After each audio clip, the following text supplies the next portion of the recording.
12 রবিউল আউয়াল আমার মাহফিল ছিল বান্দরবান। এর অর্থ আমি কুমিল্লা থেকে চিটাগং যাওয়ার পথে কত যুদ্ধ সইছি এবার বুঝেন। কোথায় মাহফিল ছিল? আচ্ছা, জোহরের নামাজের আজান হয়ে গেছে, আমি যেহেতু মুসাফের, আমি 1:30টায় নামাজে ঢুকবো, 1:30টায়। তো আমার আশেপাশ দিয়া অনেক ট্রাক গেল নাচতে নাচতে। 11 টাওয়ারে আমি মসজিদে ঢুকলাম।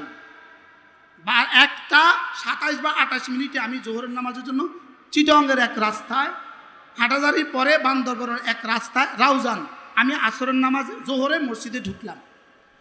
আমি খেয়াল করলাম কত গাড়ি এলো আর গেল, একটা গাড়িও জোহরের জন্য আর থামলো না। এবার আপনি বলেন, এটা কি নামাজওয়ালা খুশি না হালুয়াওয়ালা খুশি? আকলওয়ালা খুশি না অবুজ খুশি?